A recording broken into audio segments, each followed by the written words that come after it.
안녕하세요. 대전 창업 포럼이 처음으로 온라인으로 합니다. 신종 코로나 바이러스 때문에 많은 분들이 못 모이고 하지만은 내용은 전달해야 되겠고 그래서 온라인으로 합니다. 이번에 주제는 CS 2020 총정리 거기에다가 2021 우리가 어떻게 보고 대비해야 될 것인가 이런 내용을 좀 나눌 텐데요. 우선 우리 정보화진흥원의 정원모 수석님이 CS 2020에 있어서는 발품을 가장 많이 파신 분입니다. 혹시 어느 정도나 좀 걸어보셨어요? 뭐 거의 사실은 그러니까 넓이 자체가 축구장 한 33개 정도 된다고 하는데 웬만한 장소들은 서너 번 이상씩 다 갔던 것 같아요. 그러시죠. 네. 와, 그러니까는 더군다나 원래 CES는 4일 열리죠? 네. 4일간 열리는데 그 전에 이틀 동안 미디어 데이라 그래가지고 이 미디어라든가 또 내지는 애널리스트들한테 특별하게 공개되는 시간이 있는데 그 시간까지도 우리 정수석님은 다 하셨습니다. 그러니까는 남들보다도 더 이렇게 발품을 파시고 시간도 더 투자를 하시고 그랬는데 그렇기 때문에 누구보다도 현장을 많이 하시는 분이다 이런 좀 생각이 듭니다. 그래서 오늘 그럼 먼저 우리 정수석님으로부터 CS 2020에 대한 일종의 좀 정리 이거가 이번에 좀 특징이었다 그런 얘기를 한번 좀 들어보면 어떨까 합니다. 좀 말씀 좀 부탁드리겠습니다. 네. 네, 저는 한국정보화진흥원에 근무하고 있는 정원모라고 합니다. CES는 작년에 이어서 두 번째 다녀오긴 했고요. 작년에는 이제 참관단으로 해서 내용들을 이제 전체적으로 좀 살펴보는 기회였다면 올해는 이제 미디어로 해서 다양한 이제 컨퍼런스부터 이렇게 참여를 하다 보니까 이제 보는 내용들이나 이런 것들이 조금 다르기도 하더라고요. 그리고 맥락적으로는 사실 전시 자체만 보는 것보다 실제 그 전시품이 나오기까지의 기업의 어떤 이제 전략이라든가 방향성이라든가 이런 것들을 컨퍼런스나 키노트를 통해서 보고 그러고서 이제 전시품을 보면 이게 어떤 흐름이나 맥락 속에서 이 기업이 구상을 하고 내놓은 제품이구나 이렇게 이해를 할 수 있기 때문에 그런 부분들은 이제 CES를 접하는 데 상당히 많이 도움이 됐던 것 같습니다. 그리고 전시 자체가 사실은 제품만이 아니라 그러니까 사실 CES는 아는 만큼 보이는 전시회인 것 같아요. 왜냐하면 그러니까 기술의 전시뿐만이 아니라 이제 전체적으로 맥락적으로 이렇게 볼 수 있는 그러려면 이제 미리 좀 공부를 많이 해야 되겠죠. 네. 네. 참고로 이렇게 우리 정수석님이 이렇게 발표를 좀 해주실 텐데요. 정수석님은 올해 같은 경우에 가실 때 자비로 가셨다 그랬죠? 네. 네. 휴가를 내고 다녔어요. 휴가 다녀오셨다고요? 네. 이거 쉬운 일 아닙니다. 네. 대개 우리 직장에 다니시거나 특히 공무에 임하시거나 이런 분들 같은 경우에는 보내주면 간다. 또 내지는 갈 기회가 있으면 좋겠다라고 이렇게 마음속에만 그치는 경우가 많이 있는데 이분은 돈 내고 자기가 다녀왔습니다. 뭐 좋은 건 아닌 것 같은데, 그러니까 한편으로는 자비로 가니까 더 열심히 보게 되더라고요. 항공권이나 숙박비 뭐 이런 거 생각을 하면 이걸 그냥 이제 출장 갔다 와서 출장 보고서를 쓰겠다 이런 게 아니라 좀 공부하러 왔기 때문에 정말 하루에 한 2-3시간 자면서 자료들을 저녁엔 정리하고 전날 못 봤던 거 다음날 또 가서 확인하고 매일 저녁에 이제 다양한 전문가들 만나서 랩업하는 시간들이 상당히 CES에선 중요한 것 같고요. 왜냐면 다 이렇게 워낙 전시장도 넓고 전시품도 많다 보니까 내가 보는 것들이 결국은 장님 코끼리 만지듯이 보는 그런 경우들이 많아요. 그래서 내가 만진 게 어디지? 하면 저녁에 만나서 얘기를 하다 보면 내가 본 게 이제 앞다리구나, 귀구나, 꼬리구나 이런 것들을 사실은 이제 파악하고 나면 다음날 가서는 이제 다른 부분을 좀 더듬어 봐야 되죠. 그럴수록 이제 전시가 좀 더 이제 의미 있게 보이고 이제 이해가 더 가는 것 같습니다. 그래서 아마 발품을 많이 파셨고 그렇게 하루에 2-3시간 아마 출장 갔으면 안 그러셨을 것 같은데 그렇게 많이 하셔가지고 결과적으로는 어떻게 됐냐 한국에서 CES 2020의 가장 대표적인 연사 중에 한 분이 되셨습니다. 아마 출장이 나오셨을 것 같아요. 뭐 김영란법 때문에 아직은 그렇지 못하고요. 어쨌건 개인적으로는 이렇게 CS에 관련해서는 배워서 남주자라고 하는 마음이 좀 전달이 되는 것 같고요. 갔다 와서 사실은 더 공부를 많이 하게 되는 부분들이 있습니다. 네, 그 CS 전문가의 네. 저 네, 리뷰 알겠습니다. 한번 좀 들어보겠습니다. 네, 간단하게 좀 소개드리도록 하겠습니다.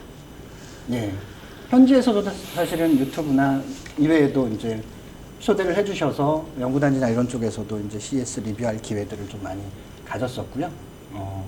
저는 이제 공공 부분에서 근무를 하고 있는 연구원입니다. 전체적으로는 뭐 오버뷰, 주요 전시, 시사점 이런 식으로 좀 말씀을 드려보려고 해요. 이게 정말 IT 관련해서는 연초에 열리기도 하고 정말 가장 많은 사람들이 모이는 전시회이기도 해서 한 해 동안에 그러니까 지금 IT의 기술 수준이 어디까지 와 있고 또 앞으로 어떤 방향으로 가고 있는지 그리고 글로벌 기업들은 거기서 어떤 역할이나 어떤 전략을 가지고 있는지를 조감해 볼 수 있는 전시회이기 때문에 CES가 상당히 의미가 있는 것 같습니다. 그렇죠. 그러면서 특히 올해 같은 건 2020이라 그래서 아마 이따 또 설명도 해주시겠지만 CS가 10년을 내다보는 일을 했습니다. 그래서 내년에 가시더라도 올해 거는 좀 알고 가시게 되면은 그 연장선상에서 또 이해가 더 잘 될 수 있지 않을까. 네, 맞습니다.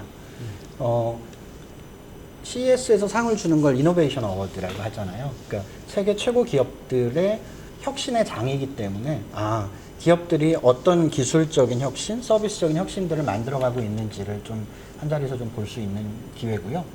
또 많은 바이어들을 만날 수 있는 기회이기도 그렇죠. 해서 참여를 하는 사람들도 그렇고 뭐 전시를 하는 기업들도 그렇고 CES를 상당히 중요한 마케팅 내지는 이제 그 조감하는 정보를 얻는 장으로 활용을 하고 있습니다.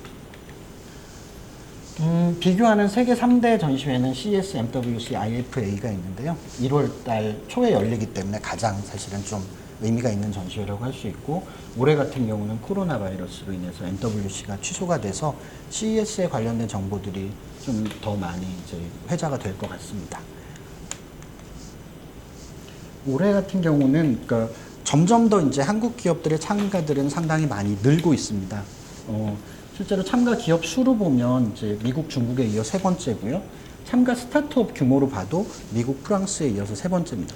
그러니까 CES에서 가장 사실 메인 부스에는 삼성, LG 관들이 가장 넓게 좀 자리 잡고 있기도 하고 의미 있는 이제 참여들이 점점 더 늘고 있기도 하고요.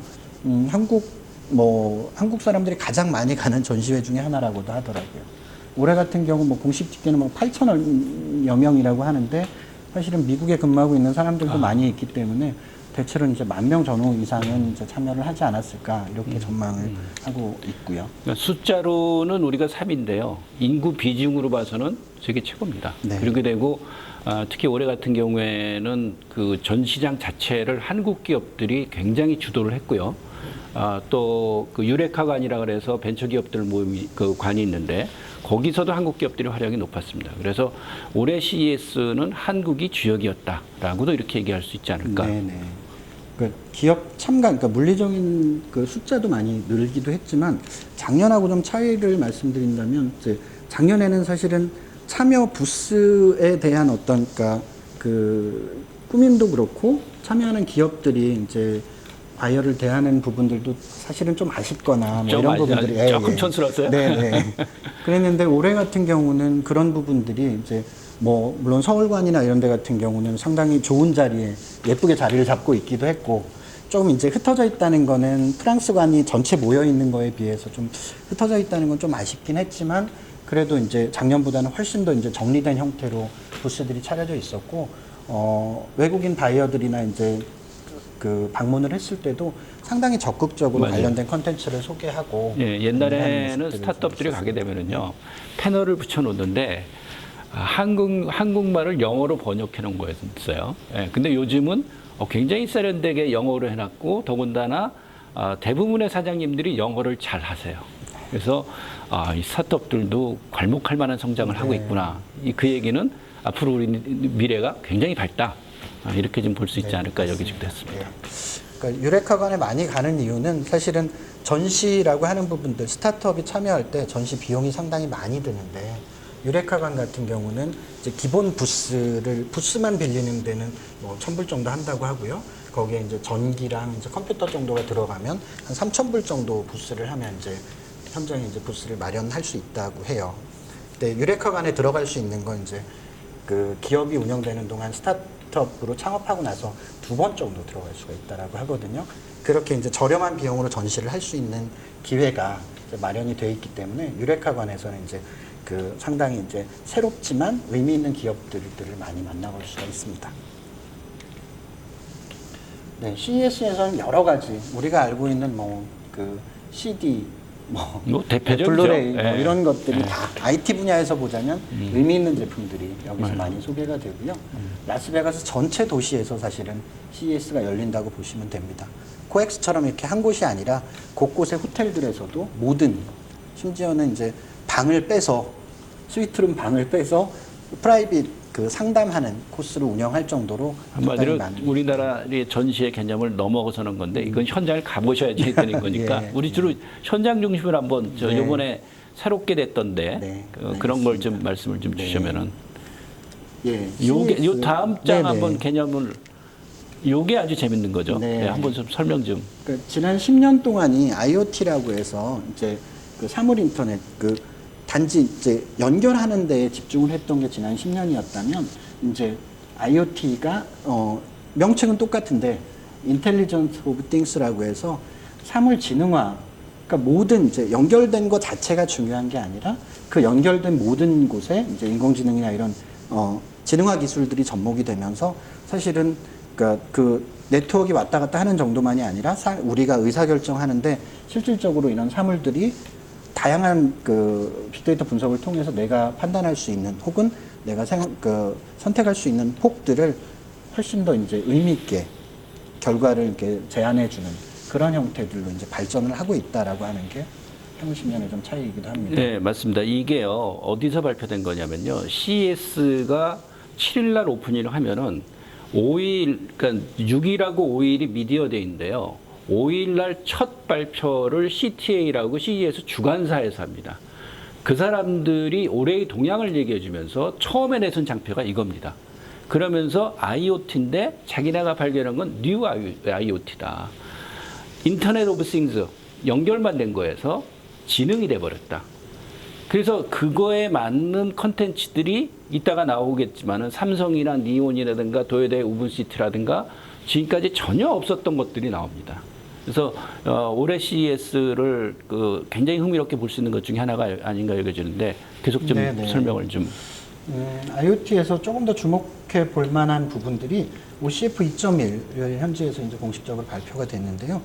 그러니까 IoT에서 중요한 부분들은 사실은 이제 그 각자 다른 회사들이 만든 제품 간에 이제 연결을 하는 부분들이 중요하거든요.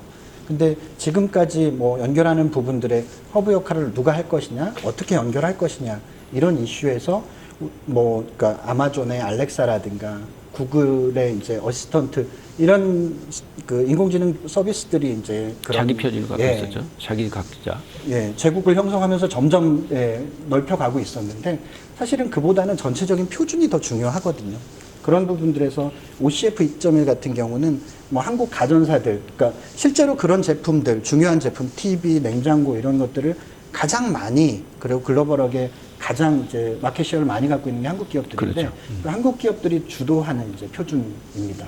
그래서 그쪽에서 표준을 발표를 하고 실제로 이게 적용된 제품들을 현장에서 전시를 했습니다. 그래서 조금은 다른 측면에서 이제 IoT, 그렇죠. New IoT로 연결하는 데 있어서도 거기에 대한 연결 표준들이 이제 발표가 됐기 때문에 연계되는 부분들이 점점 더 늘어나지 않을까 이렇게 좀 전망을 해볼 수 있을 것 같습니다. 내년이 굉장히 또 기대가 되겠네요. 네. 올해보다는 내년이 좀 더 의미 있는 전시들이 많이 나올 것 같고요. 뭐 IoT가 활용되는 것들도 농장이라든가, 그러니까 공장에서 나와서 이제 점점 뭐 자율주행으로도 5G 기반의 여러 가지 네트워킹들이 이제 확대될 걸로 보여지고요.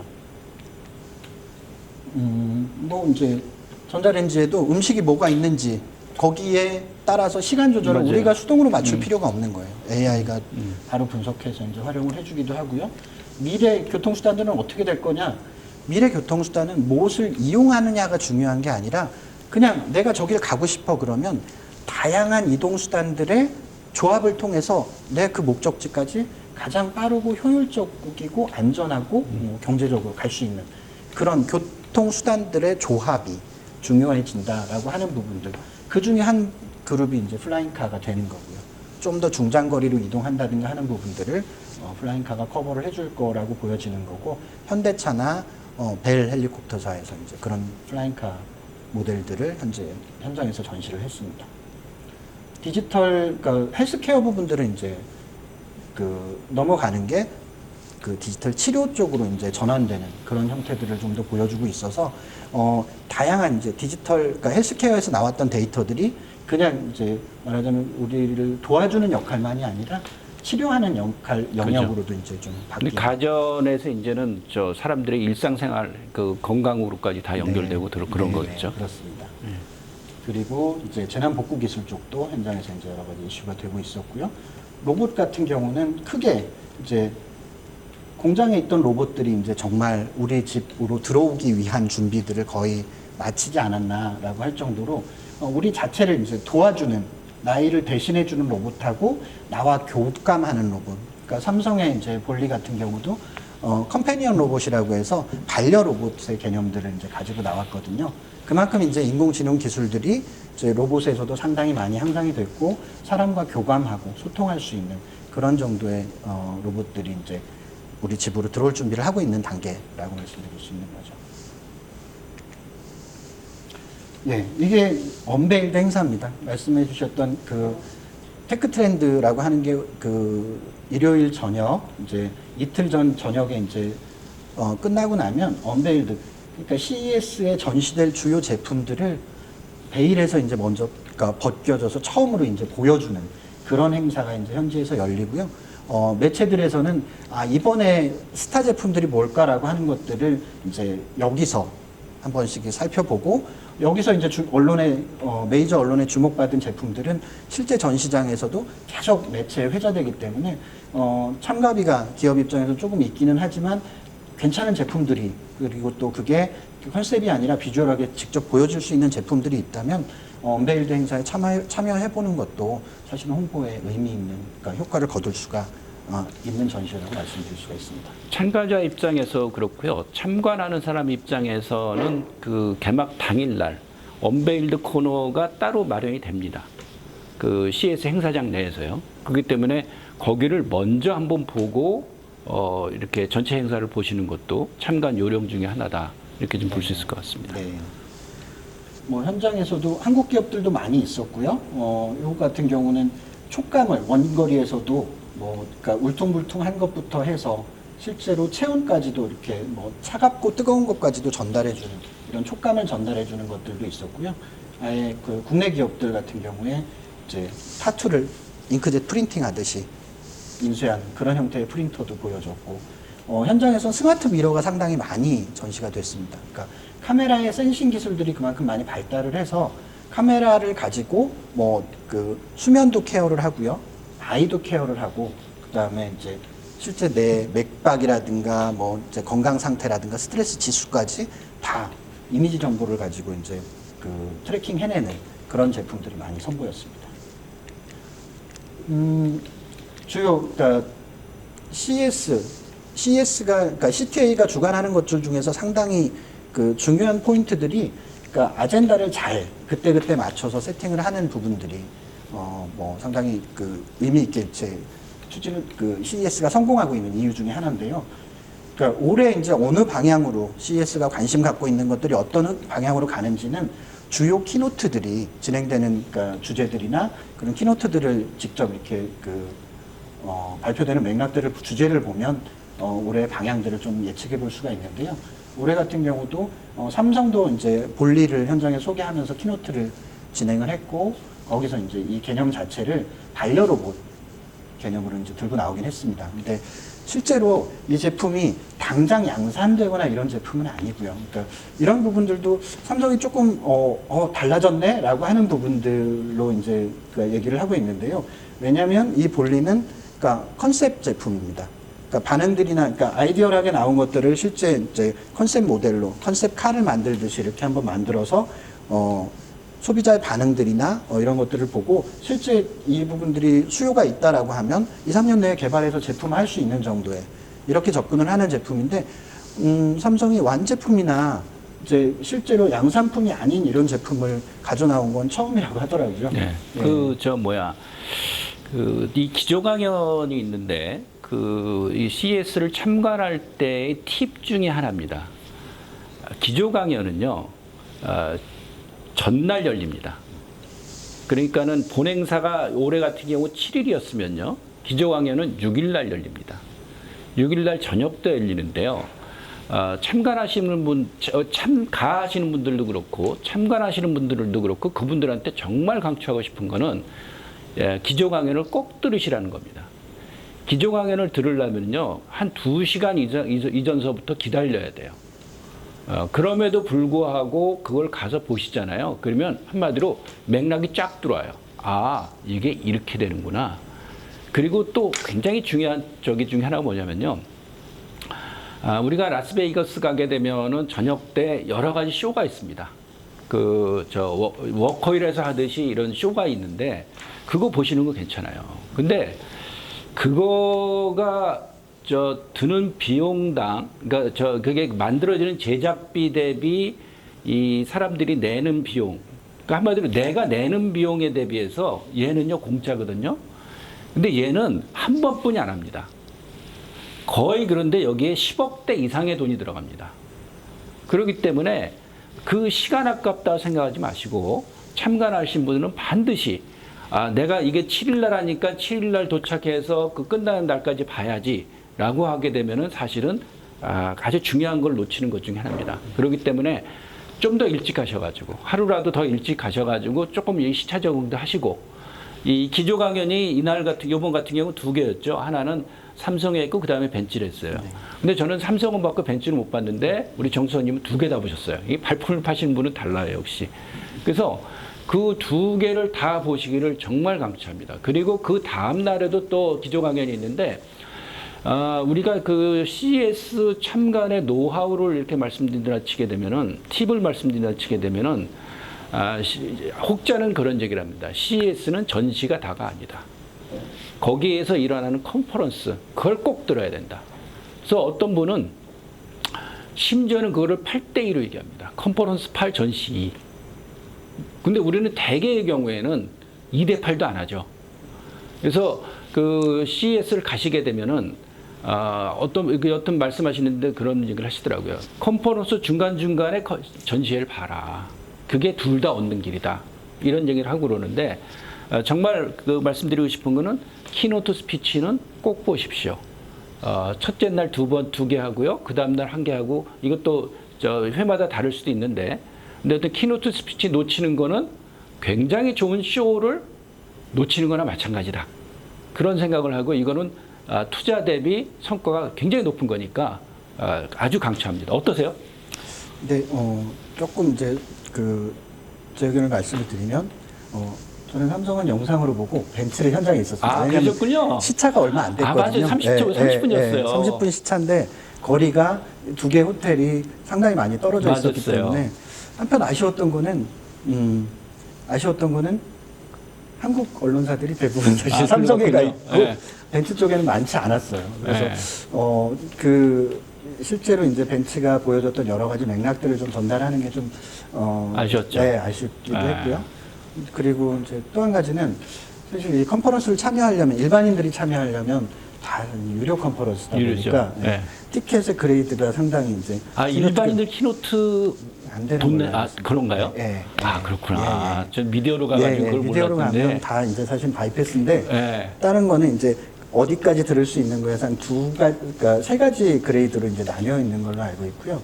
그렇게 되면 이제 비용이 점점 더 올라가는 그런 차이가 있기는 합니다.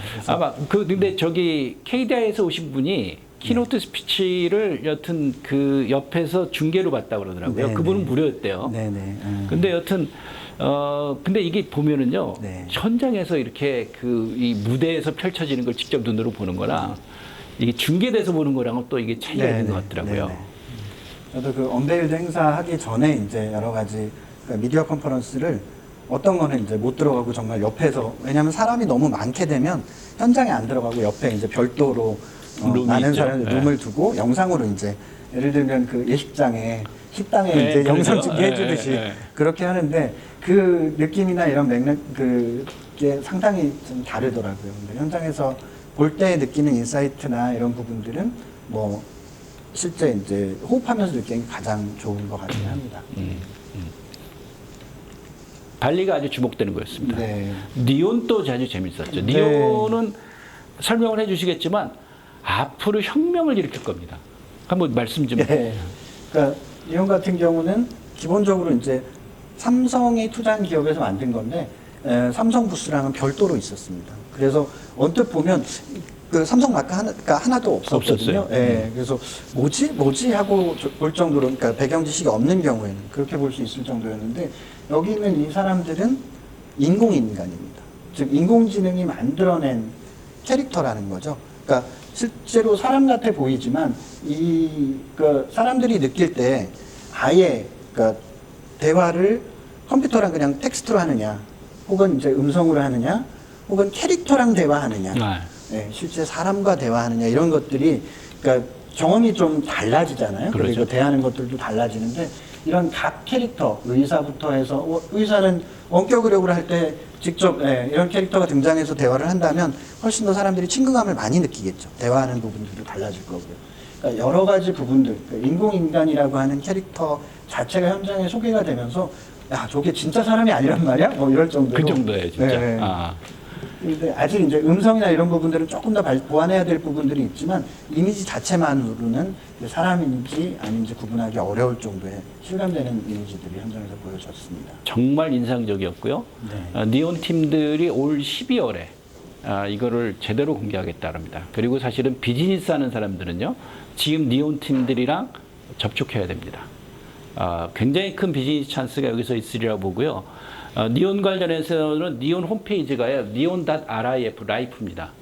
그래서 니온 라이프를 딱 들어가시게 되면은 니온에 대해서 알 수 있는데 정말 지금까지 우리가 봤던 로봇이라든가 또 사람 비슷한 거라든가 이것과는 차원이 다르게 아까 말씀하셨던 거지만은 저 사람 아니야? 응? 이럴 정도의 그 이미지를 주고 있다는 거. 니온은 정말 주목해야 될 올해 삼성의 올해 CES에서 하이라이트 MBC에서는 CES 스타란 표현까지 썼습니다. 그런 측면에서 주목해야 될 가치가 있지 않나요, 여기? 네, CS에서도 상당히 주목받았던 캐릭터고요. 또 하나는 이제 그 IoT 냉장고 삼성의 패밀리 허브를 이제 그 냉장고로 잡았는데요. 이게 어떤 의미가 있냐면 이제 그 우리 그 가정 내 여러 가지 가전을 엮는 허브 역할을 누가 할 것이냐라고 하는 부분들이 상당히 중요합니다. 지금까지는 처음에는 스마트폰이 그 자리를 차지할 줄 알았는데 그러지 못했고요. TV가 차지할 줄 알았는데 TV도 못했어요. 그러면 지금 이제 인공지능, 아마존 알렉사라든가 구글 어시스턴트가 있는데 얘들도 사실은 영역 경쟁을 하고 있지만 명확하게 자리 잡지 못한 상태고요. 근데 그 가전들을 LG 삼성이 많이 가지고 있다고 하면 삼성은 그 역할을 이제 24시간 전기가 공급되고 켜져 있는 게 뭐지? 라고 하면 냉장고를 본 거죠. 냉장고가 이제 뭐 기본적인 인공지능으로 냉장고 안에 있는 이 재료를 할 수 있는 레시피를 추천해 줄 수도 있고요. 혹은 주문을 하거나 아니면 쇼핑들을 할 수도 있고 여러 가지 이 자체의 기능들도 있지만 다른 가전들을 컨트롤하는 허브 역할을 하겠다라는 컨셉이 사실은 패밀리 허브입니다. 그러니까 예를 들어 이럴 수 있는 거겠죠. 지금은 그 기능이 없지만 냉장고가 다 허브가 되면 우리 집 청소를 언제 해야 되는데 야, 저 전자 청소기한테 그 로봇 청소기한테 언제 청소하라고 내 입력해 네가 좀 얘기해 줘. 이럴 수 있는 거예요. 네. 그리고 또 하나는 이제 웨어러블 보행 보조 로봇 잼스 현장에서 공개해서 AR로 피트니스를 하는 거예요. 실제로 이제 컴퓨터나 혹은 원격에 있는 그 트레이닝 코치로부터 내가 직접 이제 그 글라스 안경을 쓰고 보면 직접 코치를 받으면서 내 자세까지 교정받고 하는 것들이 충분히 가능하기도 하고 운동의 효과들도 이제 높이기도 할 뿐더러 움직이는 것도 도와주는 여러 가지 기능들을 담고 있는 게 이제 웨어러블 보행 보조 로봇 잼스라고 할 수 있는 거죠. 이게 특히 안경이라는 것도 우리가 주목해야 될 필요가 있지 않나요? 네, 이번에는 그러니까 LG 삼성이 한번 이제 전쟁을 치렀던 부분들이 에어드레서 쪽이잖아요. 근데 올해 같은 경우는 둘 다 똑같이 가지고 나온 것 중에 하나가 이제 냉장고 형태의 자급자족 식물 재배기를 둘 다 이제 가지고 나왔습니다. 개념은 이제 냉장고처럼 생긴 걸 주방에 두는데 거기서 내가 먹고자 하는 야채들을 직접 키워서 먹는, 그리고 그런 것들을 키울 수 있게 자동으로 컨트롤해주는 기능들이 담긴 이제 인공지능 재배기라고 보시면 되고요. 활용할 수 있는 부분들이 상당히 이제 맞죠. 네, 많아지는 거예요. 삼성이나 우리나라 LG, 우리나라 가정이 대단한 게 이런 게 전 세계 가정의 그 어떤 동향을 트렌드를 리드하고 있다는 겁니다. 옛날에 우리가 따라갔는데 리드해 나가면서 나갔다는 게. 그러니까 미국의 이제 글로벌 기업들도 그러니까 하드웨어 부분만큼은 사실은 LG나 삼성에 이제 계속 뭐 구글이 이제 스마트폰도 내놨었고요. 여러 가지 시도를 했지만 사실은 하드웨어는 잘 모르겠다, 이런 취지가 이제 기존의 그 소프트웨어 기업, 플랫폼 기업들이 가지는 한계이기도 하거든요. 구글이나 아마존들이 결국은 가정으로 들어오려면 이런 거 그 안을 장악하고 있는데 LG 삼성의 제품들을 다 이제 집안에 있는 것들을 장악을 하고 있기 때문에 그 중간에 이제 어디가 이제 윈을 할 것이냐, 그러니까. 윈을 할 것이냐라고 하는 것들이. 그러니까 옛날에 저희가 팔로워였는데 이제 퍼스트 무버가 되고 네, 있다는 걸 또 네. 여기 이런 데서도 볼 수 있지 않나 여기서입니다. 뭐 플랫폼이라고 하는 소프트웨어 부분들에서는 물론 구글이나 아마존이 그렇죠. 앞서 있지만 그런 좀 차이가 있는 것 같기는 맞아요. 합니다. 그런 측면에서 서로가 아주 중요한 파트너가 될 수 있을 거예요. 네, 네. 예, 우리가 그런 점들, 우리만 윈하겠다라는 생각을 하는 것보단 그래도 미국이란 시장과 또 미국이란 마케팅, 어떤 소비자의 마음을 읽고 있는 사람들이 아마존이나 구글이나 이런 사람들인데 네. 그런 사람들과 어떻게 같이 파트너가 될 수 있을 것인가, 어떻게 윈할 수 있을 것인가, 그런 부분들도 우리가 삼성, LG뿐만 아니라 우리 이 분야에서 일하는 많은 사람들이 공감을 해두고 고민을 해두면 좋지 않을까 하는 생각입니다. 벤츠도 이제 워낙에 오늘 많이 이제 언급이 됐었는데요. 근데 재밌었던 건 한국 사람들이 많이 오진 않았는데 통역해주는 한국어 500 중에 있네요. 예. 그러니까 이게 이제 파크 MGM 호텔에서 있었는데 파크 MGM에서 하는 키노트나 이쪽에서는 한국어 통역들이 좀 준비가 되어 있는 것 같더라고요. 벤츠도 그랬고 뭐 이제 TV도 세계, 그랬고요. 그러니까 CES에 세계 세 번째로 가는데 뭐 고객 서비스 해야 되겠죠. 그렇긴 한데 딴 데는 안 하고 있거든요. 여기만 이제 예. 제공하는 그런 게 재밌었고요. 어쨌건 벤츠 같은 경우는 뭐 사실은 전시장만 보면 그냥 아바타 뭐 전시를 해놨대 뭐 이렇게도 볼 수가 있는데 벤츠도 이제 키노트에서는 미래의 모습, 이제 벤츠가 세계 최초로 자동차를 만든 회사인데 미래에는 그럼 자동차가 어떻게 역할을 해야 될까라고 하는 고민에서 출발한 게 미래는 사람과 자연이 이제 공존하는, 그리고 그 안에서 모빌리티, 자동차가 어떤 역할을 해야 될지에 대한 고민들을 하는 과정에서 이제 비전 아바타라고 하는 모델을 내놨고요. 이 차 자체는 이제 그 제임스 카메론 아바타의 감독과 같이 협업을 해서 만든 모델입니다. 그러니까 자연과 소통하고 교감하는, 그리고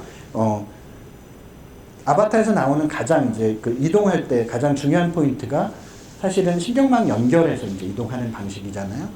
그러니까 벤츠에서도 단지 이제 뭐 제스처나 이런 것만 사용하는 게 아니라, 그러니까 사람이 이제 옆에 그 기어박스 있는데 손을 올려놓으면 내가 원하는 대로 차를 이제 컨트롤할 수 있는 그런 방식의 이제 이동 수단, 이동 그 인터랙션 하는 부분들의 그림들을 현장에서 지금 보여줬습니다.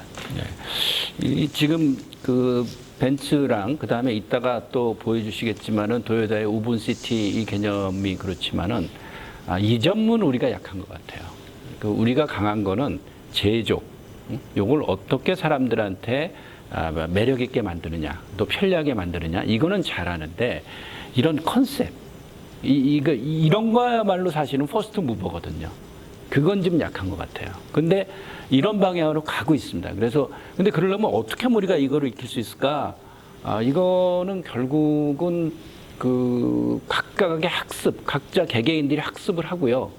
그러면서 우리들 사이에서 공감대가 이루어지고 또 이 사람들이랑 굉장히 아까 말씀드렸지만 파트너로서 커뮤니케이션을 하면서 이들한테도 우리가 이쪽 친구들 굉장히 괜찮은 친구들이고 충분히 파트너가 될 수 있는 그런 사람들이다. 그러한 그 어떤 마인드를 좀 주고 그러면은 우리도 충분히 무버가 될 수 있다. 그래서 이 벤츠라든가 이따 나오는 오븐 시티는요, 굉장히 우리가 주목을 해야 될 그럴 그 가치가 있지 않나 여겨집니다. 네, 그러니까 현장에서 느꼈던 것 중에 가장 큰 부분들이 지금 말씀하신 그 부분인데요. 그러니까 세계 최고라고 일컬어지는 분야에 이제 최고라고 일컬어지는 기업들은 미래라고 하는 그림을 그려놓고 그 안에서 우리 기업은 어떤 역할들을 찾아갈지 이렇게 접근을 하다 보니까 사실은 기술은 수단이고 미래에 대한 그림들을 이제 이용자들한테 사람들한테 우리가 그리는 미래는 이런 거야라고 설득을 했을 때 사실은 사람들이 거기에 이제 감동하고 공감하는 거거든요. 벤츠도 그러니까 우리가 그리는 미래의 자동차는 이런 모습이야라고 했을 때 현장에서 사람들이 이제 PT가 끝나고 났을 때 이제 엄청나게 환호하는 모습들을 보여줬어요. 네. 이 하나하나의 컨텐츠 자체가 중요한 게 아니라 그려나가는 모습에 대해서 사람들이 공감한 거에 대한 반응처럼 현장에서는 느껴졌거든요. 그런 부분들이 그러니까 여기 그림이 있는 것처럼 차와 사람이 소통하기 위한 여러 가지 방법들이 어떻게 변천되어 왔는지를 보여주면서 미래는 이렇게 될 거야. 물론 이것도 컨셉합니다. 당장 나오는 건 아니지만 현장에서 물론 이제 굴러다니기도 했어요. 직접 움직이는 것들도 있었지만 그림을 그리는 기업이냐 아니면 아직 기술에 이제 그죠. 기술 자체가 목적이 되면 그게 달성되고 나면 사실은 조금은 처지는 거죠. 뒤처지는 거죠. 그러니까 스마트폰, 스티브 잡스의 스마트폰도 결국은 최고의 기술이 아니라 기존에 있던 것들을 잘 조합해서 필요한 것들을 그림을 그렸죠. 그런 접근이었기 때문에 말씀하신 벤츠나 일본 기업들도 도요타 같은 경우는 오븐시티라는 그림을 스마트 시티에서 우리가 실현하고자 하는 것들이 이런 것들이야라고 얘기를 했지만 다른 이제 일본 기업들 같은 경우는 우리 배터리 기술이 이렇게 좋아, 성능이 이렇게 좋아졌어 이렇게 접근하니까 현장에서 느껴지기에 이 갭차는 맞습니다. 아직은 좀 이렇게 이제 차이가 나는구나라고 하는 것들을 느낄 수도 있었고. 벤츠가 현장에서는 리사이클 리유스라고 하는 이런 지속 가능한 미래들을 벤츠는 이제 꾸려가겠다라고 하면서 차가 생산되는데 물도 절약하고 전기도 절약하고 쓰레기 생산되는 부분들도 줄이고 100% 재활용 가능한 배터리를 사용하고 이런 그림들을 기술적으로도 이제 접근하고 있다라고 하는 것들을 얘기를 했고요. 지금 현장에서 얘기 드는 것 중에 하나가 뭐냐면요. 저 사람들이 환경을 계속 강조하는데 그거는 지금 판을 바꾸려는 거다. 왜 그러려냐 하면은 제조로는 중국이라든가 이런 나라들이 쫓아오기 때문에 더 이상 자기네들이 제조로 경쟁해 가지고는 판을 리드해 나갈 수가 없다. 강자의 특징 중에 하나는 판을 내가 필요하면은 깨고 새로 만드는 겁니다. 그래서 이 사람들은 지금 환경이란 판을 새로 만들고 있다 이렇게 생각을 하라는 얘기를 하더라고요. 그냥 왜 저렇게 환경 해? 이렇게 까다로워? 이렇게 우리 기준으로는 지금도 충분하다고 생각하는데 저 사람들은 왜 환경을 또 얘기하지? 근데 그거에 대해서 미국에 대해서 잘 알고 또 그쪽 기업에 오래 근무했던 사람이 하시는 말씀이 지금 일종의 표준을 새로 만들라는 겁니다. 우리가 그 흐름을 읽어야 됩니다. 그런 말씀을 해주시더라고요. 근데 아까 말씀하셨지만 그런 내용들이 다 그렇게 벤츠나 모든 기업들이 그런 방향으로 가고 있는 것 같습니다. 그러니까 세계 최고 기업들이 하려고 하는 건 결국은 이제 게임 체인저가 될 그렇죠. 것이냐 아닐 것이냐 그런 그렇습니다. 차이니까 그런 부분들에서 게임 체인저가 되고 나면 사실은 룰은 자기들이 원하는 대로 만들어갈 수가 있는 거고 기술 격차는 현장에서도 느끼는 기술 격차는 크지 않거든요. 맞습니다. 그러니까 한국의 디스플레이 기업 LG 삼성이 가지고 있는 디스플레이 기술이 세계 최고 수준이지만 세계 최고지만 올해 갖고 나오면 내년에는 중국에서 똑같은 제품을 갖고 나온다는 거예요. 약간의 품질 차이는 있지만 이용자 입장에서 그 차이냐 가격이냐라고 하면 가격 싼 거 좀 품질 떨어져도 이렇게 선택할 수도 있다는 거죠. 근데 이런 게임 체인저가 되면 그거는 대안이 없기 때문에 비싸도 살 수밖에 없는 거겠죠. 차별화를 가져가는 그런 노력들이 상당히 많이.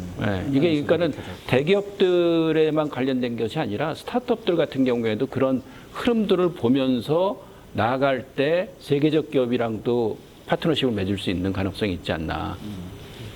그런 측면에서 이제 항공사 최초로 델타 항공이 현장에서 이제 전시를 했어요. 여기 같은 경우도 기존의 항공사는 승객 수송만 잘하면 되지 뭐 이런 개념이었다면 여기는 이제 고객한테 전혀 새로운 여행자 경험을 제공하겠다. 항공 여행의 시작은 단지 비행기를 타고 있을 동안이 아니라 공항을 향해 출발하는 순간부터 사용자 경험을 새롭게 제공하는 그런 여러 가지 모습들을 보여주겠다라고 하면서 뭐 그러니까 평행현실, 패러럴 리얼리티 같은 경우는 뭐 10개국 사람이 지나가면 똑같은 디스플레이에서 자국 언어로 이 디스플레이가 다 보여지는 그런 형태의 기술입니다. 이거는 그 약간의 이제 그 디스플레이의 위치들을 이제 트래킹해서 그 사람한테 맞게 이 언어나 이런 것들이 이제 제공되는 그런 형태인데 올해부터 시범 적용을 시작한다라고 하고요. 뭐 어쨌건 델타 항공이 뭐 새롭게 좀 재밌게 했죠. 네, 도착할 근데 뭐 때까지. 델타 항공도 중요하지만 우리 또 네네. 저 다른 것도 좀 네네. 보셔야 되니까 알겠습니다. 우븐시티 한번 좀. 네. 예. 이 키비도 재밌긴 한데요. 네. 여튼 왜냐면 지금 얘기할 게 너무 많아가지고 예. 예, 우리가 이 중심적인 것들만 딱 네네. 뽑아서 좀 주시면은 네. 아마 큐비는 뭐 모바일 온리 플랫폼이라서 여러 가지 컨텐츠 자체를 조금은 다른 방식으로 소비할 수 있게 해주는 그런 거고요. 한 4월부터 이제 출시가 된다고 하니까 큐비에 대한 것들도 한번 좀 쇼폼 플랫폼으로서의 큐비의 가능성들도 한번 보실 수 있을 것 같고요. LG 같은 경우는 현장에서 인공지능 발전 단계를 이야기하면서 2단계로 이제 발전해 가겠다라고 하는 것들을 보여주기도 했고요. 현대자동차의 플라잉카. 그러니까 플라잉카 자체가 중요한 게 아니라 미래 모빌리티 그림들을 현장에서 다 그렸기 때문에 올해도 의미가 있지만 사실은 내년이 더 기대가 되는 그런 형태이기도 했고요. 우븐시티 한번 보시죠.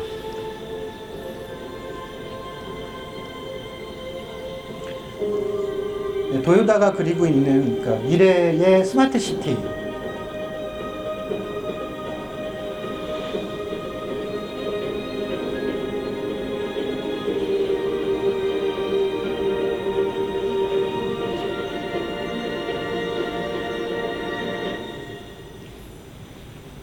네, 그러니까 미래 도시인 스마트 시티 같은 경우는요. 네, 스마트 시티 같은 경우는 중요한 게 기업이 혼자서 할 수 있는 게 아닙니다. 예. 내 차만 안전하게 운행한다고 해서 자율주행이 모든 도로를 다닐 수 있는 게 아니거든요. 왜냐하면 나는 자율주행이고 다른 거는 그 사람이 운행하는 거라면 자율주행이 예측 못하는 방향으로 운전할 수가 있기 때문에 모두가 자율주행이 되지 않는 한은 사실은 리스크가 상존할 수밖에 없는 겁니다. 근데 스마트 시티에서 중요한 건 그렇기 때문에 그러니까 공공의 영역까지 거버먼트의 영역까지 같이 연계가 필수인 겁니다. 정책, 도로교통법이라든가 여러 가지 제도에 대한 것들도 감안을 해야 되고요.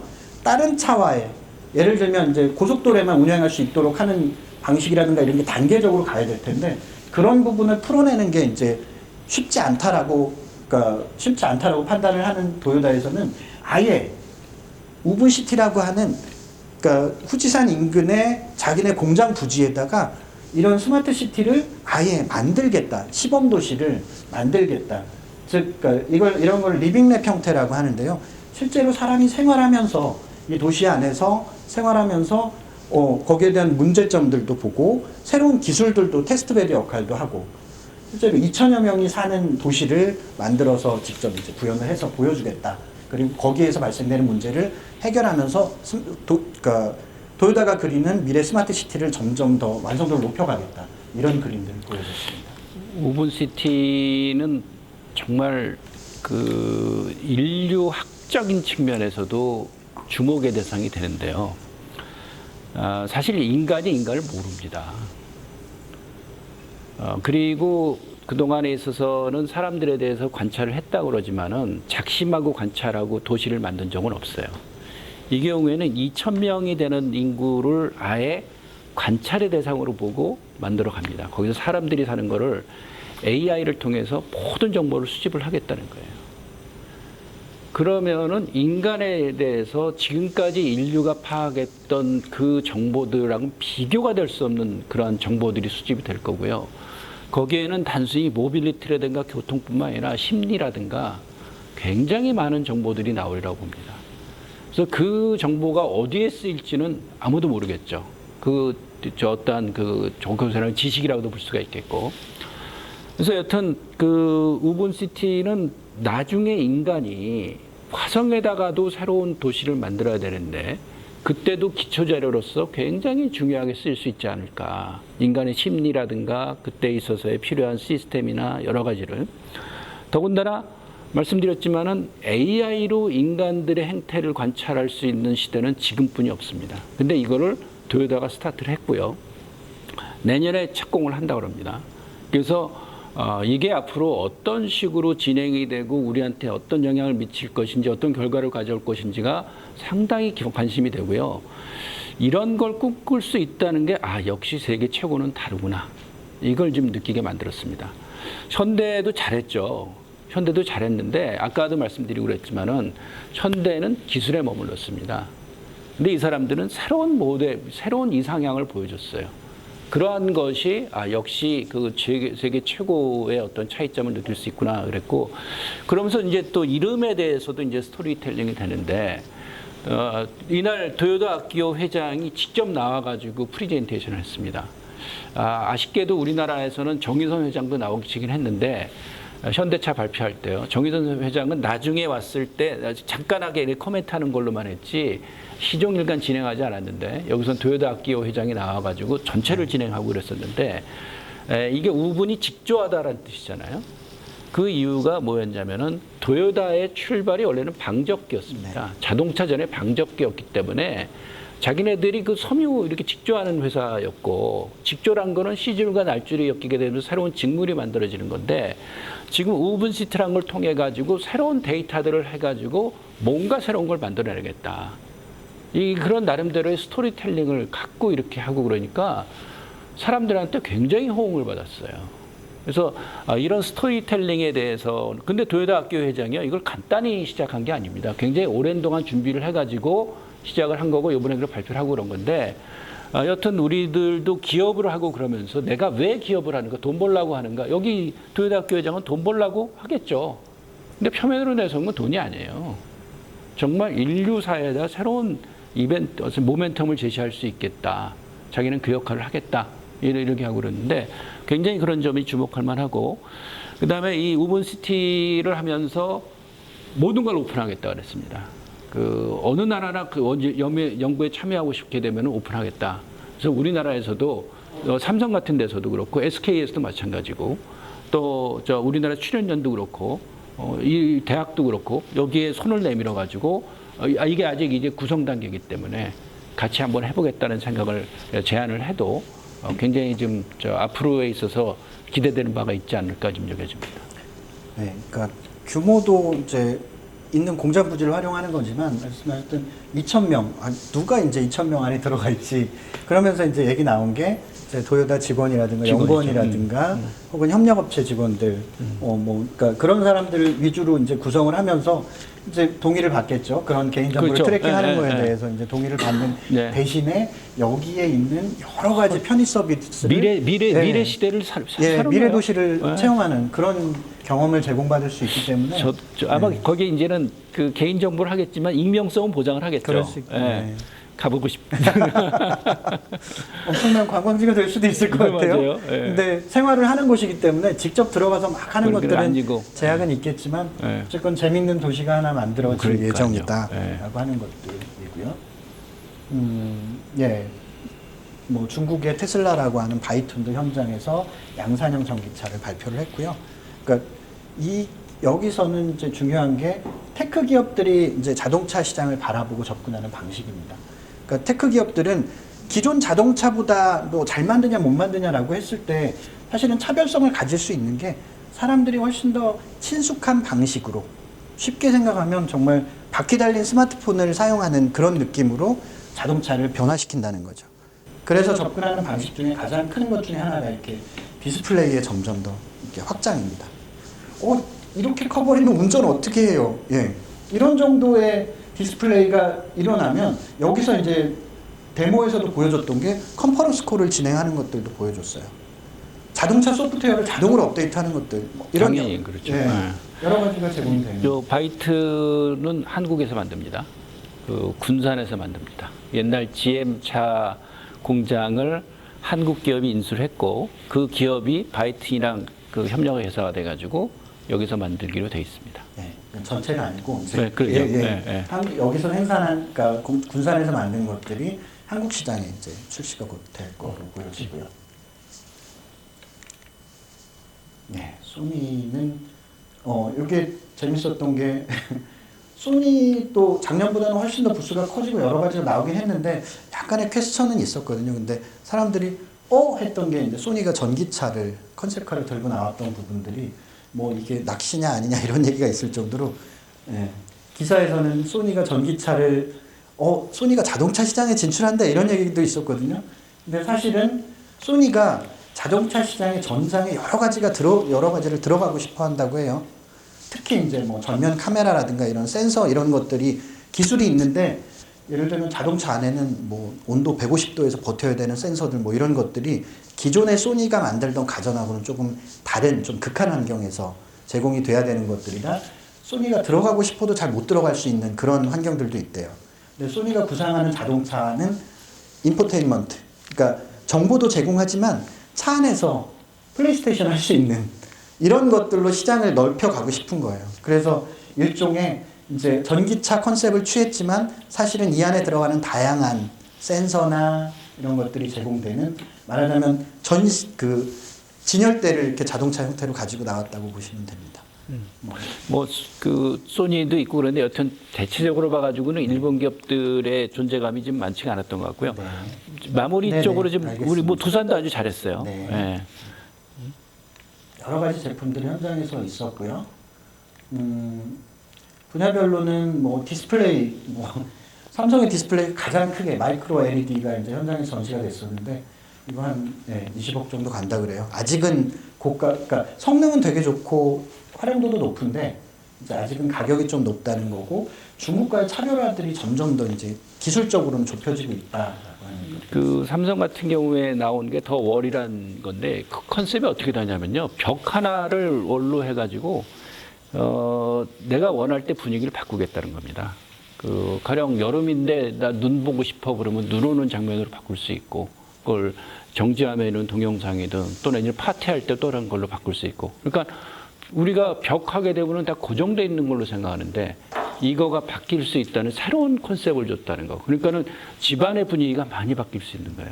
이 컨셉을 더 월이 제공했다는 게 이번에 좀 주목할 수 있는 것 중에 하나가 아닌가. 네, 덩어리의 또 가장 큰 특징들은 그러니까 기본적으로 LED나 PDP나 이런 방식, 그러니까 판넬의 방식은 큰 걸 하나 찍어낸 다음에 그걸 커팅해서 사용을 하거든요. 그러니까 공장에서 만들 때 이 사이즈가 정해질 수밖에 없는 거고 예전에 이제 55인치하고 65인치가 10인치 차이인데 가격이 확 뛰었던 거는 이 판넬 하나를 가지고 55인치는 두 개를 만들 수가 있는데 65인치 넘어가면 이게 이제 쪼가리밖에 안 되는 거예요. 그러다 보니까 이제 작은 차인데도 가격이 많이 뛰었었거든요. 근데 얘 같은 경우는 쉽게 개념은 그러니까 레고 블럭이라고 생각하시면 돼요. 작은 모듈 형태로 되어 있는 그걸 이제 쭉 이어 붙이면 벽면 하나를 그러니까 판넬을 찍어내서 이렇게 붙이는 게 아니라 벽면 하나를 레고로 쭉 채울 수가 있잖아요. 그렇게 되면 사이즈 풀이 그리고 밝기나 내구성들도 훨씬 더 뛰어나기 때문에 상당히 우수한 기술이기도 하고요. 근데 뭐 이제 아직은 양산으로 가기에는 아마 집에서는 그렇지만 아마 회사에서는 충분히 B2B나 외부 광고용 향후에는 이제 자동차에 그러니까 뒤에도 이런 디스플레이가 사용될 거다라고 전망을 하고 있습니다.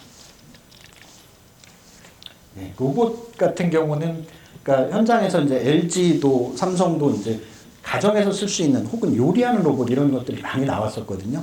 근데 한편으로는 그러니까 여기는 LG 로봇 같은 경우도 뭐 서빙 보는 로봇, 설거지하는 로봇, 커피 타준 로봇 대단히 많았습니다. 근데 아직 아쉬운 건 그 로봇들이 일할 수 있게 사람이 좀 시중을 들어야 되는 단계라는 거.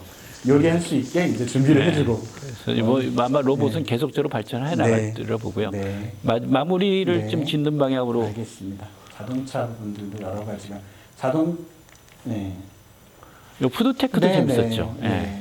그러니까 임파서블 푸드가 이제 작년 같은 경우에는 소고기 패티 이제 그러니까 두 번째 버전이 나왔었고요.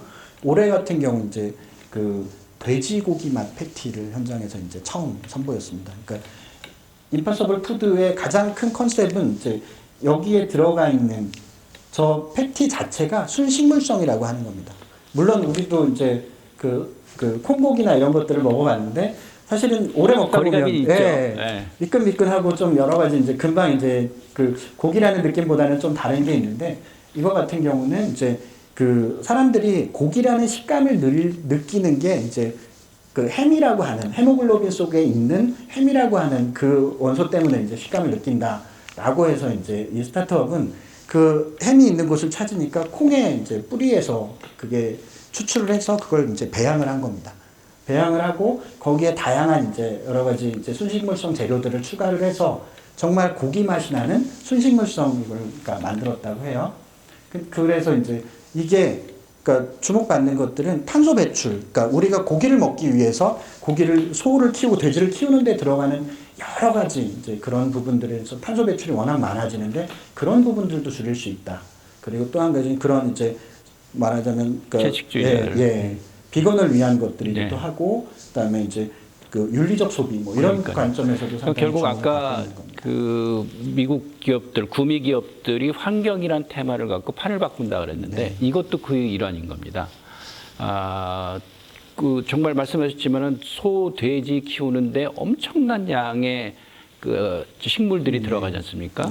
근데 그것 때문에 환경이 오염되는 것도 마찬가지, 그 맞고 그리고 또 그러한 이유로 해가지고 저 채식주의자들이 나오기도 하고 그러는데 얘는 고기 맛을 내지만은 식물성이기 때문에 거부감이 없을 수가 있는 거죠.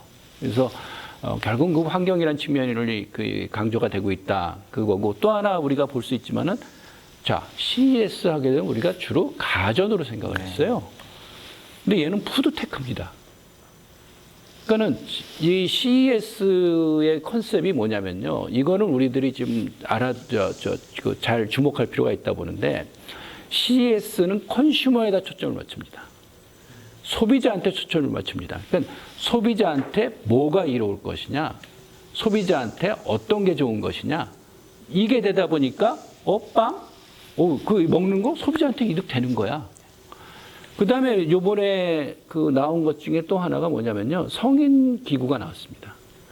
옛날에는 성인용품이 못 나왔는데 이게 AI로 되면서 나왔어요. 이것도 소비자를 위해서는 좋은 거야. 해가지고 그 일종의 그 제품으로 요번에 처음으로 등장했습니다. 아까 우븐시티라든가 벤츠라든가 이런 것들도 다 나오게 되는 기본 초점이 뭐냐면요. 자동차 회사가 왜 여기 나와? 왜 식품 회사가 여기 나와? 왜 헬스테크 하는 회사가 여기 나와? 초점은 소비자예요. 우리가요. 지금까지에 있어서는 제조면 제조, 서비스면 서비스, 내가 할 수 있는 영역을 갖고 소비자를 바라봤는데요. 이 CES는 그게 아니라 소비자한테 필요한 게 뭐야? 그러면 그걸 위해서는 모든 것들이 서로 합칠 수 있다는 거예요. 그러니까 CES를 계속 우리가 주목을 해야 되는 건 뭐냐면요. 지금까지 기술의 영역이 파괴되고 있다. 기업의 영역이 무너지고 있다. 그래서 소비자가 중심이 돼가지고 새로운 서비스들이 계속 나오고 있다. 그럼 뭐 앞으로 우리는 어떤 방향으로 이걸 봐야 될 것이냐. 그런 측면에서 CES는 정말 주목을 하고 공부를 하기 위해서 참관할 필요가 있습니다. 그게 CES에서 우리가 찾아야 될 것이 아닌가 해가지고 그런 측면에서 2021도 주목된다고도 볼 수가 있겠죠. 그러니까 올해 가장 특징적인 부분들 중에 하나가 그런 부분이에요. 그러니까 기존의 이제 접근들 자체는 그러니까 IT 기업들이 각 분야의 산업들을 이렇게 접근하는 네. 거기에 대한 기능들을 이렇게 가져오는 이런 측면이었다면 올해 같은 경우는 전통적인 산업군에서 오히려 테크 쪽을 이렇게 넘어오는. 말하자면 이것도 그러니까 음식을 만드는 그러니까 푸드인데 테크에 대한 영역들을 넘어가는 거고요. 뭐 두산 같은 중공업 같은 경우도 테크를 이제 넘어가면서 사실은 뭐 무선 조종하는 그렇죠. 중장비가 나오고 무인 중장비로 무인으로 그런 부분들이 그러니까 내년에는 또 더 심해지겠죠. 그러니까요. 기존 산업의 이제 산업 간 경계 자체가 사라지는 겁니다. 이게 이제 아까 두산 말씀하셨는데 두산이 그 나오는 게 드론으로 측정을 하고요. 그 다음에 공사는 트랙터라든가 불도저가 무인으로 합니다. 그럼 이건 개념이 어떻게 되냐면요. 24시간 할 수 있다는 거예요. 그러면은 비용이 확 다운되는 겁니다. 그럼 그걸로 인해 가지고 또 우리 사회에 새로운 또 생산이 가능해질 수 있는, 또 접근이 가능해질 수 있는. 그래서 CES가요 여러 측면에서 우리가 주목할 가치가 있지 않나. 네, 그렇습니다. 뭐 구글이나 아마존 같은 경우는 올해 같은 경우 자동차 쪽으로 더 많이 확산을 해서 아마존 알렉사는 람보르기니랑 같이 이제 차 안에서도 인공지능 스피커 사용하듯이 차와 네트워킹 하는데 음성을 사용할 수 있는 형태들로 이제 진행이 되고 있고요. 재밌었던 건 이제 아마존 같은 경우는 같이 협력업체들을 파트너라고 부르고요. 구글은 이제 프렌즈라고 부릅니다. 어떤 게 더 이제 말하자면 밀접하고 그러죠. 서로를 위하는 걸지. 이게 우리나라는 네. 협력업체라 그래가지고 1차 밴더, 2차 밴더, 3차 밴더 결국은 이게 위계를 내놨잖아요. 네. 근데 이분들은 파트너다, 프렌드다. 이 개념. 근데 그러려면 필요한 게 뭐냐면요. 저 협력업체라고 볼 수 있는 회사들도 자기 나름대로 실력을 확실히 갖고 있고 다른 데랑도 충분히 경쟁할 네. 수 있는 그러한 그 요소를 갖고 있어야지 그러지 않고 그냥 그 어떤 그룹 내에서 그 생태계, 종속되면. 그 네. 생태계 네. 내에서만 내가 살아가겠다. 네. 이러면은 네. 결국은 파트너가 아니라 네. 종이 되겠죠. 네. 그러니까 지금 전기차로 바뀌는 상황에서 자동차 회사들이 달라진 게 그런 부분이거든요. 기존에 위탁 생산해주던 부품을 공급하던 글로벌 벤더들이 전기차로 가니까 축적된 전기차 기술력을 가지고 너희들이 원하는 차 만들어줄게 이렇게 되는 거예요. 그러니까 전통의 뭐 벤츠나 뭐 람보르기니나 이런 회사들의 제품들뿐만이 아니라 그냥 IT 기업들이 그러니까 우리는 이런 차를 만들고 싶어요. 그럼 디자인해 갖고 와. 우리가 전체적인 거 그럼 이렇게 당신이 원하는 차예요? 당신 브랜드로 차를 만들어 드릴게요. 이런 것들이 충분히 가능해진 거라는 거죠. 오히려 전통 차를 만들던 회사들이 전기 모드로 전환되는 데는 여러 가지 말씀하셨던 협력업체의 관계나 여러 가지 이런 이유들 때문에 전환되는 게 상대적으로 어려운데 기술이 축적된 부품 글로벌 벤더들은 그게 오히려 더 쉬운 그런 형태들을 보일 수가 있었습니다. 도시농장 같은 경우도 내가 먹을 채소들을 내가 키워서 먹을 수 있는 여러 가지 기술들이 현장에서 보여지기도 했고요. 헬스케어 부분들, 특히 이제 헬스케어가 디지털 치료제 영역으로 넘어갔다는 게, 그러니까 디지털 치료제라고 하는 게 뭐 게임이라든가 AR, VR, 챗봇, 인공지능 이런 것들이, 그러니까 소프트웨어 기반의 이제 그 기술들이 실제로 치료할 수 있는 영역으로 넘어갔다라고 하는 부분들이 가장 큰 특징인데요. ADHD나 알츠하이머, 천식, 자폐, 만성통증 이런 것들을 IT 기술로 치료를 하는 그런 단계까지 와 있고 점점 더 이쪽 기술들이 발달을 한다라고 하고요. 그러니까 웰트가 이제 소개했던 아킬레이라고 하는 게임을 하는 것만으로도 ADHD가 이제 치료 효과들을 거둘 수 있다라는 것들을 보여줬습니다. 네, 시사점과 후기에 대한 제 두 장의 단표가 남았는데요. 현장에서 느꼈던 시사점이라고 하는 건, 그러니까 지난 10년이 연결이었다면 이제 앞으로 10년은 그 연결 자체에 인공지능이 탑재가 되면서 뭐 데이터 중심의 사물지능화가 이루어질 것이다 라는 것들이 특징이었다고 할 수 있고요. 산업 간 경계가 점점 없어진다더라. 전통 기업이 테크를 다 이제 말하자면 흡수하고 있는 그런 단계를 볼 수가 있었고요.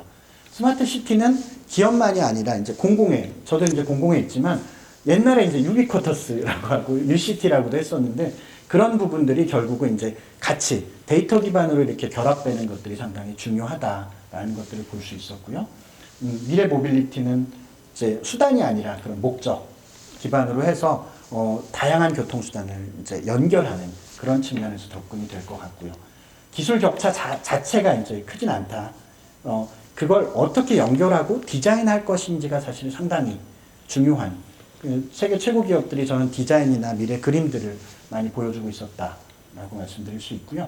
미래는 정말 꿈꾸는 사람들이 만들어가는 것 같습니다. 상상력 중요합니다. 네, 네. 만약에 전시를 참관하시는 분들께 조금 도움이 될 자료들을 한번 모아봤는데요. 그러니까 CES라고 하는 전시는 당장 뭐 그 자리에서 엄청난 계약이 이루어지거나 이런 것들은 아닙니다. 그러니까 비용만 생각한다면 사실은 뭐 적게는 한 몇 천만 원에서 많게는 이제 억대 이상의 전시 비용이 발생할 수 있는데 그럼에도 불구하고 우리가 이제 그 글로벌 시장에 어필할 수 있는 제품이 있다거나 아니면 미디어 노출할 수 있는 기회가 필요하다거나 하면 그러니까 새로운 고객을 만날 수 있고 국내 언론에 노출될 수 있는 상당히 효과적인 기회라고 말씀드릴 수 있고요. 많은 고객과 전문가들이 미팅을 할 수 있다. 그러니까 좀 차이가 글로벌 기업들의 현장에 나와 있는 분들은 직접 연구원들인 거예요. 직접 기술에 대해서, 테크에 대해서 얘기할 수 있는 분들이 계셨는데, 국내 기업들 상당수는 이제 오퍼레이션 인력들이라서 조금 더 깊은 얘기를 대화하기에는 좀 아쉬운 부분들이 있었는데, 그런 도우미들이 부분들이, 하시니까 잘 안 되죠. 네. 근데 그건 또 우리도 변화가 있겠죠. 네, 현장에서는 아이디어를 더 얻을 수 있는 기회이기도 하거든요. 그리고 초기 스타트업이 참가한다면 정부나 지자체에서 지원하는 부분들이 상당히 많이 있더라. 그래서 그런 부분들이 필요할 거고요. 여력이 있다면 사실은 전문가에 참여하는 게 더 주목받을 수 있는 기회이기는 합니다. 미디어 대상, 그러니까 언베일드 행사나 이런 데 참여를 할 수 있다면 조금 더 이제 미디어 노출할 수 있는 기회를 더 넓힐 수가 있기도 하고요. 사실은 2회 이상 참여했던 기업들은 이번에 가서 내년 부스들을 다 계약을 하고 옵니다. 그러니까 그럴 정도로 이제 이거는 1년의 준비 기간을 통해서 이제 참여를 하기 때문에 올해도 내년을 준비한다면 이제 미리 준비하는 게 필요하고요. 그리고 미팅은 이제 너무 이제 서서 하는 것들은 너무 심란하기 때문에 별도 공간을 좀 활용하는 것들이 중요할 것 같고요. 거기서는 실제로 별도 공간들을, 그러니까 정부 지원관에서 별도 공간을 제공해 주기도 하고 CTA에서 예약하는 시스템들을 통해서 공간을 활용할 수도 있고 뭐 이런 부분들이 있습니다. 네. 여튼 CES가 우리들한테는 좋은 학습의 장이 되는 것 같습니다. 그래 어떤 분은 그런 저기를 하셨다 그러더라고요. 가족을 데리고 갔다라고 하는데 어떠세요? 그 가치가 있을 것 같아요. 어떠세요? 저도 뭐 생각을 안 해본 건 아닌데요. 근데 가족을 데리고 간다면 그 전이나 네. 그 후면 괜찮겠지만 사실은 저도 가족을 데려다 놓고 현장을 하루에 2시간씩 자면서 현장을 누벼 다니면 내 가족한테 신경 쓸 시간이 아니 그게 아니라 가족들도 가서 보게. 가족들도 보게. 네. 그러니까는 어떤 분은 자기 자제분들을 네네. 데리고 가가지고 다 보게 했다 그러더라고요. 너무 힘들 것 같긴 한데요. 비용이 있으면은 충분히. 네. 그렇긴 한데 또 나도 집중을 해야 되잖아요. 그렇죠. 근데 케어를 하면은 그렇죠. 분산되기 때문에 네. 사실은 그런 부분도 그런 것도 있겠네요. 네. 현장에서 네트워킹도 중요하고. 맞아요. 요번에 CES 이렇게 쭉 보고 그러면서 또 하나 놀랬던 것 중에 하나는 라스베이거스라는 도시였습니다. 네. 라스베이거스 도시, 그 시가 인구가 68만이거든요. 70만 정도 됩니다. 호텔 객실 수는? 네. 웬만한 호텔은 3,000실, 5,000실 막 이렇게 됩니다. 그러죠. 네. 국내의 5성급 호텔이 300실, 500실 이렇거든요. 네. 10배 이상의 규모이기 때문에 사실은 메커니즘 자체가 다른. 그래서 구글에 물어봤어요. How many rooms, hotel rooms in Las Vegas? 대답을 해주더라고요. How many hotel rooms in 대전 하면 안 나와요. 근데 구글이 알려주더라고요. 15만 개 있대요. 3성급 이상만. 그러니까 68만 인구에서 15만 정도 이렇게 하고 그러는데 그 객실이 다 차는 거예요. 그리고 굉장히 이때 주로 이제는 셔틀버스가 운영이 되는데 관광버스도 있지만은 시내버스도 운영이 많이 돼요. 시내버스도 셔틀로 다 활용을 하는 겁니다. 그러니까 이 기간 동안에는 라스베이거스가 다 CES를 위해서 존재한다라고 봐도 좋을 것 같아요. 그러니까 그만큼 이 사람들이 CES에 신경을 쓰고 그걸 운영해 나갈 수 있는 능력을 지녔다는 거. 그게 바로 생산성의 차이를 만들어내는구나. 그런 부분들을 한번 우리가 주목할 필요도 있지 않을까 좀 여겨지고 됐습니다. 네, CES, 그러니까 라스베가스가 CES 모드로 완전히 전환된다는 건 공항 도착해서 호텔에서 어디든 사실은 이 태그 발급하는 곳들이, 배지를 발급하는 곳들이 있고요. 그 다음에 아까 이제 공연도 말씀하셨는데 보고 싶은 공연도 사실 그 기간에는 배우들도 휴가 간답니다. CES를 하는 동안에는. 그런 정도로 이제 그 도시 자체가, 그리고 그만큼 종사하는 사람들도 많고요. 그래서 도시 전체가 이제 CES 모드로 전환되는데 그렇기 때문에 사실은 단점도 있어요. 저는 이제 개인적으로 갔기 때문에 좀 더 싼 항공권을 구해서 좀 미리 갔거든요. 그래서 뭐 유명한 이제 분수 있는 호텔 뭐 이런 데서 묵어도 뭐 한 15만 원, 20만 원 정도면 가장 좋은 호텔에 묵을 수 있었는데 정말 저 기간 한 3, 4일 동안은 거의 뭐 15만 원, 20만 원 하던 게 150만 원 막 이렇게. 그렇기 때문에 사실은 그때가 되면 이제 좀 더 저렴한 그런 쪽으로 가야 되는 것들도 있고요. 또 라스베가스에서는 리조트피가 또 별도로 있습니다. 아, 그렇죠. 그러니까 뭐 여행사를 통해서 아예 예약을 하면 모르겠지만 이제 별도 그러니까 결제를 해서 숙박 앱들이나 이런 것들을 통해서 결제를 하면 현장에서 또 결제를 해야 되는 부분들이 있는데 그게 뭐 밥당 한 40불에서 50불 정도 해요. 그런 부분들도 너무 비싸지면 별 2개짜리로 가시면 리조트피가 없어요. 맞아요. 네. 여기 어떤 그 부분들 네. 보니까 그런 것 같더라고요. 네. 이게 역시 이게 준비해서 가는데 같이 준비하는 게 좋다. 혼자서 가고 이렇게 하는 것보다도 같이 할 수 있는 프로그램들을 하는 게 좋다. 특히 또 왜 그러나 이렇게 봤더니 CES를 보고 났더니요. 대덕이란 존재가 우리나라라는 존재가 우리나라는 괜찮아요. 서울도 괜찮은데 대덕이란 존재가 굉장히 작아 보이더라고요. 그러면서 느낀 거 그거였습니다. 이게 우리가 작구나라고 한탄하는 게 아니라 우리가 좀 더 뭉쳐야 되는구나. 저렇게 큰 사람들이 있는데 우리가 우리 작은 사람들이 뿔뿔이 있어가지고 안 되잖아요. 우리가 뭉쳐가지고 조금 더 준비하고 조금 더 같이 협력하고 그래서 그거를 좀 나가서 하게 되면 충분히 우리도 여기에서 경쟁력을 가져갈 수 있지 않을까 하는 그런 점들을 느꼈습니다. 그래서 이번에 갔다 오고 난 소득 중에 하나는 흐름도 봤지만 우리가 무조건 뭉쳐야 된다. 그러기 위해서는 서로가 가진 거 다 내놓고 같이 윈윈할 생각을 해야지. 내 거 챙겨야 되겠다. 이 생각 버려야 되겠다. 그런 소득이 하나 있다면 있었다 좀 볼 수 있을 것 같습니다. 그런 게 이제 작년하고 올해하고 이제 그런 측면에서 보면, 그러니까 CS 2019를 검색하면 사실은 정보가 되게 사실 제한적이고 국내 기업 기사들이 더 많기도 하고요. 뭐 이런 부분들이 있었는데 올해 CES에서는 이제 뭐 8,000명, 뭐 10,000명 하지만 거의 1,000명 가까이 들어가 있던 툭방이 있었잖아요. 그렇죠. 그러니까, 거기서 사실 대표님도 만나게 됐는데요. 그러니까 그 차이가 현장에 가니까 한국 사람들끼리, 그러니까 우리끼리 경쟁하는 게 아니라 거기서 하나라도 더 보고 하나라도 더 이제 캐치해 오려면 시간을 절약하기 위해서라도 내 거 내놓고 서로 공유하는 게 중요하더라고요. 그러니까 그 채널을 통해서 막 소통하면서 이건 어디에 있어요? 이건 어땠어요? 뭐 이런 정보들에 대한 것들을 공유를 하면서 결국은 글로벌 시장과 메이드 인 대한민국과 그죠. 네, 그러니까 나가니까 우리끼리 다 한편이 돼서 관련된 정보들도 교환하고 뭐 네 거 내 거가 없이 이렇게 했던 것들이 있었는데 여기는 삼성, LG, 네. 포스코 뭐 또 스타트업들 다 하나가 됐습니다. 네. 그런 부분들이 상당히 의미 있는 시도였고 의미 있는 과정이었다고 생각을 하고요. 내년엔 또 그것들이 더 그러겠죠. 디벨롭될 수 있지 않을까 이렇게 좀 기대를 또 해봅니다. 마무리 발언 좀 해주시죠. 내년 기대도 포함시키고 그러죠.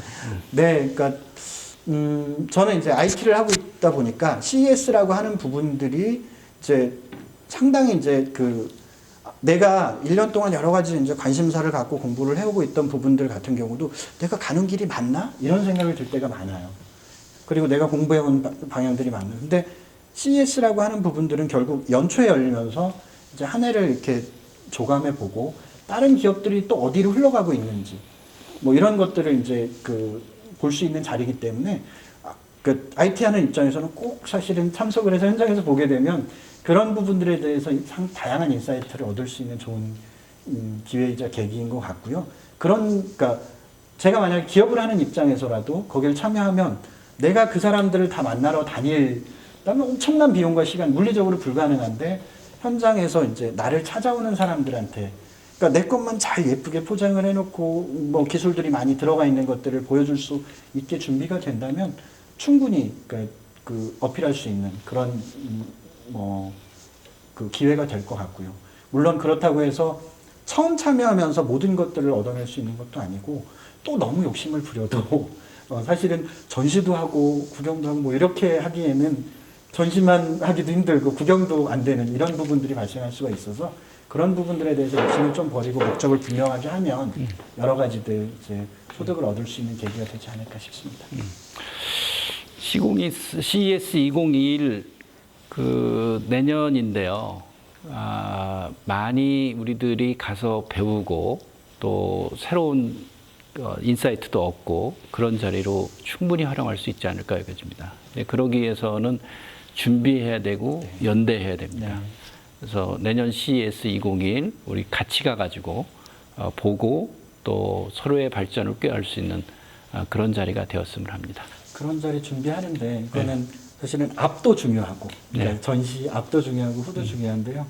그런 자리 준비하는데 대표님 같이들 이렇게 해보실 필요가 있겠죠. 네, 장을 좀 만들어 주셨으면 좋겠습니다. 네, 인사 말씀드리시죠. 네, 이렇게 이제 뭐 혼자 여러 가지로 준비했던 내용들을 함께 공유할 수 있는 자리를 만들어 주셔서 감사드리고요.